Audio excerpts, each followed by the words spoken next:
de Amazonía. En anterioridad se denominaba entonces región amazónica a todo lo que, considerando hidrología o hidrografía, estaba dentro de lo que es la cuenca amazónica hidrográfica. Si tomamos ese concepto en el mapa de Bolivia, podemos ver que incluiría entonces inclusive todo lo que es la zona cordillerana, y ese es un error científico. La próxima, por favor.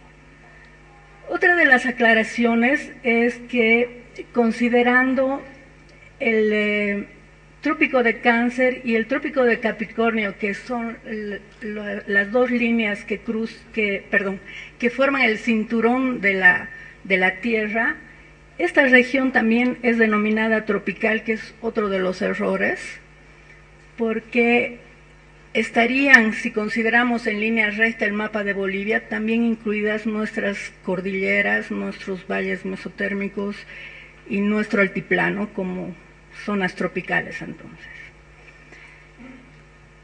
En los últimos años, bueno, esa es la aclaración del grado 23 entonces, para entender que realmente si consideramos Bolivia estaríamos dentro de todo lo que se consideraría zona tropical, ¿no es cierto?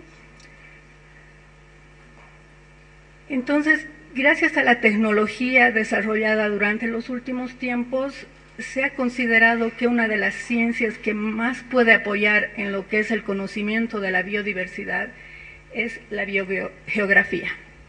Conceptualmente es una disciplina que estudia la distribución, las causas y las vías de migración de los seres vivos y de sus comunidades en la Tierra, tanto en ambientes terrestres como en acuáticos o marinos.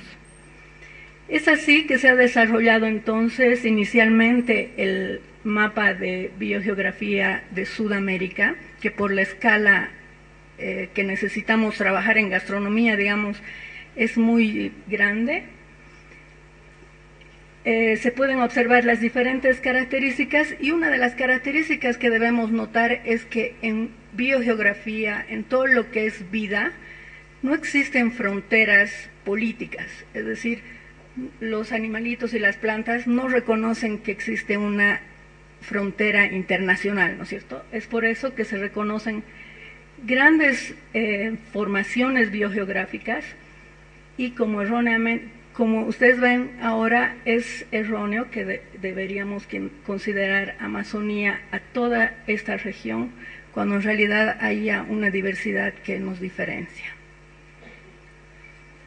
A diferencia entonces de lo que es hidrografía o la clasificación hidrográfica, en biogeografía se consideran además muchos otros aspectos, por ejemplo, clima, bioclima, que considera ya entonces temperatura, precipitación, evaporación y la distribución de los seres vivos, aspectos geomorfológicos y suelo, aguas en todas sus condiciones, ríos, lagunas, curichis, etc., la vegetación con su correspondiente clasificación, la fauna y los usos humanos, junto con la dinámica sucesional que ocasionan los seres humanos con sus actividades, y se establece entonces una dinámica sucesional, ¿no? He tenido entonces el honor, y tengo ahora también, de trabajar junto con los autores del mapa biogeográfico de Bolivia, que son el doctor Gonzalo Navarro y el doctor Vanderlei Ferreira, que durante 20 años aproximadamente han recorrido el país recolectando información, tabulándola, modelizándola, etcétera, etcétera, con una gran base de datos. Con esta información entonces y las nuevas tecnologías que son los sistemas de información geográfica, han podido desarrollar el mapa biogeográfico de Bolivia, en el que para nuestro interés vamos a ver las regiones que corresponden, pero en general Bolivia entonces incluye 4 regiones, 10 provincias y 27 sectores. Las zonas que nos interesan, es decir, la región que nos interesa, que es la amazónica, entonces, solamente se encuentra incluyendo todo lo que es el departamento de Pando, con sus dos provincias. Esta zona de acá, en naranja, y el color amarillo que incluye entonces la región occidental con la frontera de Brasil, perdón, y la parte superior de Santa Cruz. Toda esta parte que estaba incluida entonces tradicionalmente en el sector amazónico no es amazónico, es una formación veniana característica. Acá tenemos el desglose de lo que son entonces las regiones en cuanto a su distribución. La próxima, por favor. Y como ejemplo de complejidad de estudio, no complejidad en el sentido de molestar, sino más bien de tener un detalle profundo de lo que necesitamos, vamos a ver el ejemplo de lo que es el departamento de Pando con la región biogeográfica amazónica con sus dos provincias y sus sectores. Entonces acá en general podemos decir que es una región amazónica correspondiente al Acre y Madre de Dios, siguiendo el curso del río. Una pequeña zona que se amplía después en lo que es Beni y el norte de La Paz. Y esta zona muy característica que es el Alto Madeira, que corresponde más a una influencia amazónica veniana. Dentro de lo que es biogeografía, uno de los instrumentos más urgentes que necesitamos son los sistemas ecológicos porque se encuentran dentro de las diferentes regiones biogeográficas. Existe entonces la posibilidad, si ustedes tienen necesidad de saber en qué sistema ecológico se encuentran o quieren hacer su estudio, pueden entrar entonces en línea a esta dirección, incluir los datos que tienen de climas, de precipitación, de suelos, de geología, y automáticamente tienen entonces su sistema ecológico correspondiente. Acá vemos otra vez entonces la evolución y la relación entre los sistemas ecológicos en Sudamérica. La siguiente, por favor.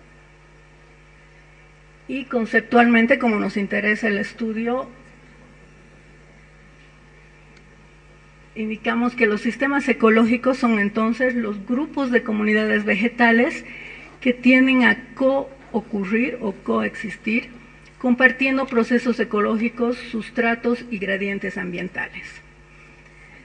Hacemos en biogeografía un énfasis en vegetación, casi como un grado superior, sin descuidar lo que es fauna, porque en realidad es la casa de la fauna, ¿no es cierto? Tenemos ya el estudio en el que también ha participado Gonzalo Navarro, que es los sistemas ecológicos de la cuenca amazónica de Perú y Bolivia, en el que una vez más muestra entonces la secuencia. Acá tenemos la frontera con Pando. Vemos la secuencia de las formaciones entonces, que continúan con los colores, ¿no es cierto? La siguiente. Si recuerdan entonces teníamos 3 zonas biogeográficas en Pando, pero como sistemas ecológicos tenemos muchos más, ¿no es cierto? Entonces cada uno de estos colores son sistemas ecológicos diferentes. La siguiente, por favor. Esa es una leyenda clásica entonces de un mapa, que en grandes rasgos, como ejemplos, vamos a tener los bosques de palmera, los bosques inundables, los bosques de bambús, que pueden ser entonces fácilmente diferenciables y cuantificables, así como si haces un punto en el mapa, puedes tener la coordenada que puedes ir a verificar posteriormente, ¿no? Además entonces de los sistemas ecológicos, tenemos como un grado inferior las series y complejos de vegetación, que entonces van a ser mucho más numerosos, ¿no? Tenemos otra vez, dentro de este pequeño, de esta esquina que teníamos comunidad biogeográfica, vemos que existe una diferenciación también de vegetación. y la leyenda, no la voy a leer, pero verán que es mucho más compleja porque inclusive se cita en algunos ejemplos qué tipo de asociación es, por decirle una asociación de goma y castaña con una vegetación de sotobosque, de gramíneas, y entonces es mucho más detallada y precisa. Voy a hacer un poco de propaganda, pero toda esta información se encuentra entonces en el mapa de vegetación de Bolivia, una escala 1/250.000, y he dejado a la dirección entonces un ejemplar de este y de otros trabajos para que ustedes puedan tener como base bibliográfica en sus trabajos. Ese es el mapa entonces de vegetación, que es súper complejo. Y como ejemplo entonces de lo que son los bosques de la Amazonía, tenemos los bosques de palmas del centro sur amazónico, que son bosques de cusi y morado. Los bosques de palmas, perdón, el próximo. Los bosques inundables y vegetación riparia de aguas negras. Las aguas negras no son contaminadas, por si acaso, son simplemente la coloración por el sustrato que tiene el río. Los bosques inundables de aguas mixtas. Los bosques de arroyos, los bosques de arroyo de aguas blancas, perdón. Todos estos entonces característicos de la Amazonía, ¿no? Los bosques siempre verdes estacionales, plenillanura y sur-oeste amazónico, decía, bajando un poquito más hacia lo que es Madidi, ¿no? Ixiamas, Rurrenabaque. Las sabanas de centro Amazonas transicional con el cerrado en la zona veniana. Los bosques montanos, que ya van siendo más cerca a los yungas, y los bosques montanos que se acercan más a lo que son ya las formaciones cordilleranas de los yungas. Como ven, estas formaciones son casi uniformes, son generalmente boscosas con un sotobosque bastante abundante o gramíneas de gran porte que hacen que sean unas masas continuas, ¿no? Hemos dicho que solamente una parte de acá y de acá del Beni corresponden al Amazonas, ¿no es cierto? Vamos a ver por qué. La vegetación, como pueden recordar, entonces es mucho más rala, más dispersa. Las especies son diferentes entonces, pues son palmas y sabanas. Otra de las características especiales del Beni es que son generalmente tierras inundables. Los característicos bajíos entonces, donde existe evidentemente vegetación arbórea, pero es mucho menor a la amazónica de Pando. Los bajíos con gramíneas entonces. Las sabanas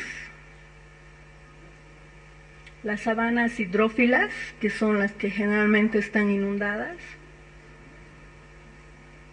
El cerrado mal drenado, que también tiene un fuerte impacto por la recarga del ganado donde se cría. Y el bosque chiquitano, que es característico por los fustes delgados del porte arbóreo, ¿no? Entonces, ¿qué resultado nos da el estudio biogeográfico de Bolivia, o de la Amazonía en realidad? Se cita que existe una alfa diversidad de especies, es decir, son muchas, son miles de especies, pero existe una beta diversidad de ecosistemas, es decir, hemos visto en las fotos que no existe diversidad de sistemas donde se desarrollan las plantas, que en sí son en número son muy grandes. Los números aproximados de especies vegetales registradas en Bolivia son 15.720. estos datos son los más recientes, aunque no crean. Se considera que solamente están estudiados 2/3 de la cobertura vegetal de la Amazonía.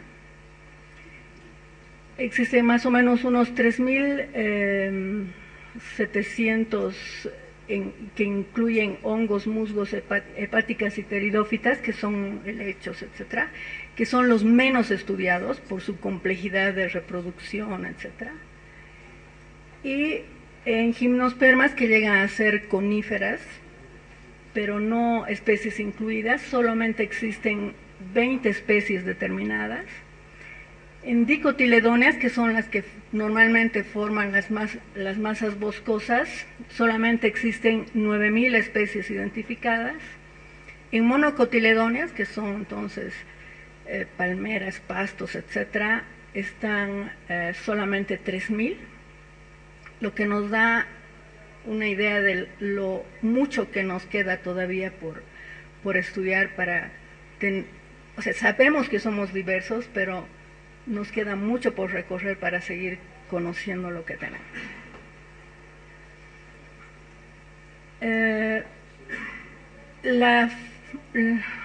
Como un ejemplo de lo que es un anterior, por favor, un anterior.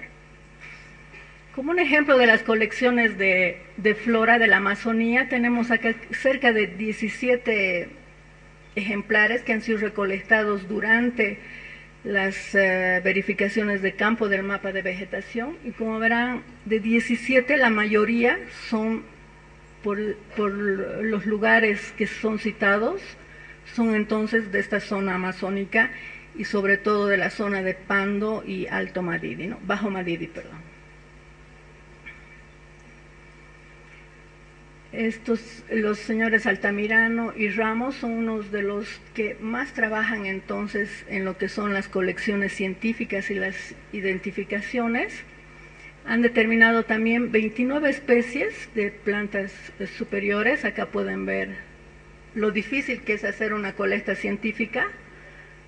Acá tenemos a Vanderlei Ferreira, a Gonzalo Navarro. Entonces acá destacamos que las 20 especies vasculares son correspondientes también a la Amazonía noreste de Pando y algunas del norte de Beni. Toda esta formación vegetal que hemos ido ilustrando un poco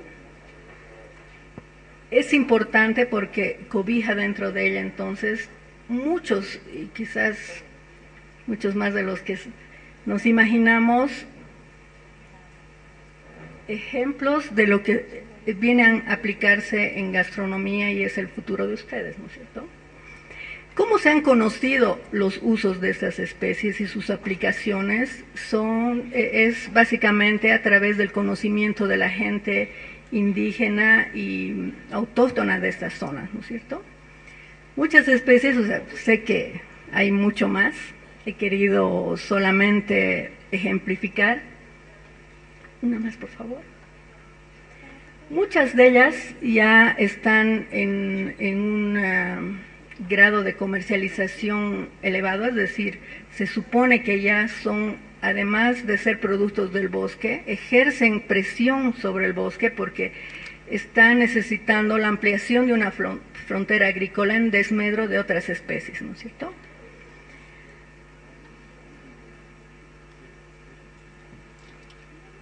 Entonces, por estas actividades de implementación de explotación de áreas mucho más grandes, existen ya reportes. Hay también otro libro que es el libro rojo de especies silvestres de Bolivia, que también les voy a dejar en la bibliografía, que están reportados entonces, por ejemplo, la papaya silvestre, el cayú de pampa y de monte, así como la chirimoya, y tienen un estado vulnerable de existencia, ¿no? Es decir, están en riesgo de desaparecer. Hay muchas especies silvestres de maní, por ejemplo, que también están reportadas ya como vulnerables, y esto es solamente en la zona que nos interesa, ¿no es cierto? En cuanto a fauna, es mucho más grave la situación. Tenemos apenas 1.259 especies reportadas en Bolivia, y acá es el porcentaje que corresponde de las especies amazónicas en comparación con Bolivia, ¿no es cierto? Es decir, que existen en mamíferos 187 especies amazónicas, que corresponde al 47% entonces de la fauna nacional.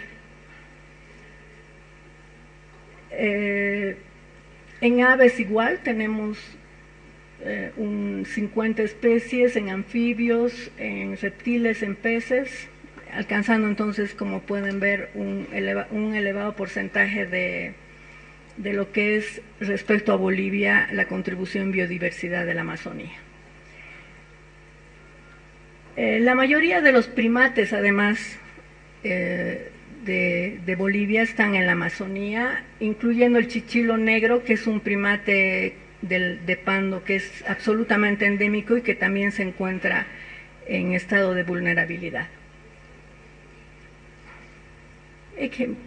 También acá he ejemplificado con fotos algunos de los que yo considero son unos ejemplos para su actividad gastronómica, haciendo entonces hincapié en el paiche, que si bien se considera que es nativo de la Amazonía, es una especie que se ha introducido a los ecosistemas bolivianos en desmedro de especies que naturalmente existían en nuestros ríos, especialmente el sábalo y el dorado, porque tienen entonces el clásico sistema de desove remontando los ríos, donde se encuentra el paiche, y por su dimensión está diezmando entonces con especies grandes de sábalo y dorado.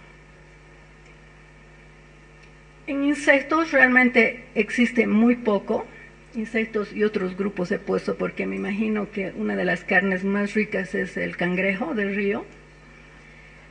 Es el grupo menos estudiado de lo que es la escala zoológica en Bolivia. Se supone que existe 1/3 aproximado de conocimiento en cuanto a taxonomía y difusión ecológica de estos representantes.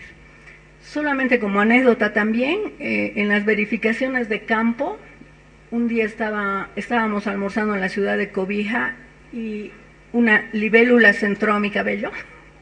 El doctor Navarro la puso en un frasco y la mandó a un especialista, y resultó ser entonces un nuevo registro para Bolivia.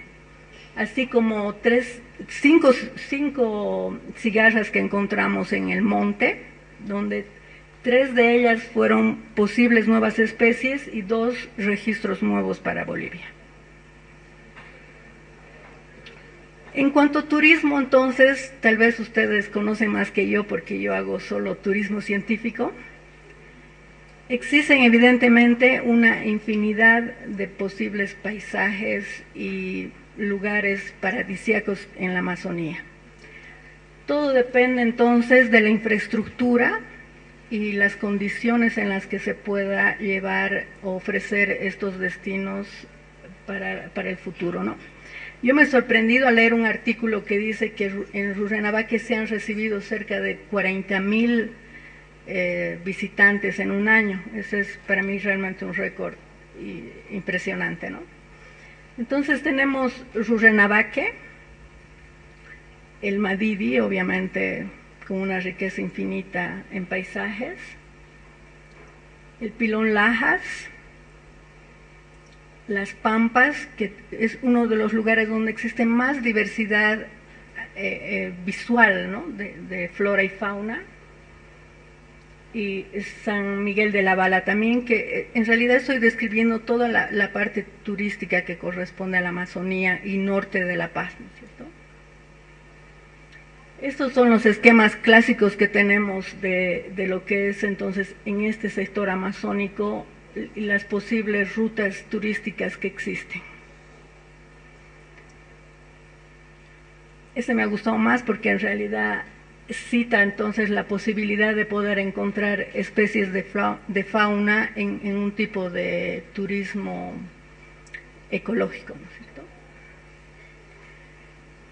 Quiero citar dos lugares más que me parecen muy interesantes, solamente porque existe infraestructura en este momento, como es Cachuela Esperanza en el Beni y Ribera Alta.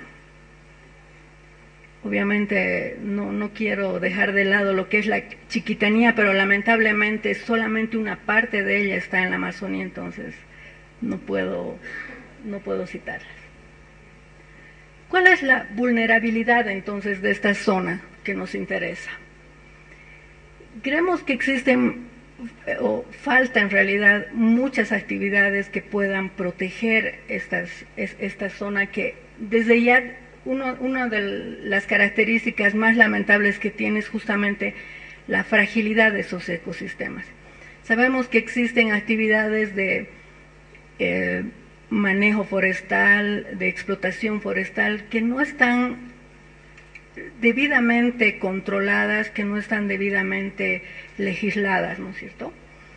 Entonces, creemos que es necesario entonces un análisis de cambios de cobertura y uso de la tierra, es decir, hacia dónde está cambiando la cobertura vegetal, si es legalmente establecido, si tiene todos los impactos ambientales debidamente registrados, etcétera. Creemos que no existe. Y también lo que más es urgente es un monitoreo de focos de calor que se han evidenciado entonces desde el 2005. Otro tipo de estudios entonces que se deben considerar son los estados de conservación y degradación de los bosques amazónicos, los resultados de los estudios de libros rojos, tanto de fauna como de parientes silvestres de cultivos. El próximo, por favor. Como ejemplo solamente, entonces tenemos los reportes de amenazas en los componentes de los ecosistemas, tanto de flora como de fauna. Hubo un alza bastante preocupante en el 2005, sin embargo en el 2009, que es el último reporte, no sé si agradecer o no, pero ha disminuido.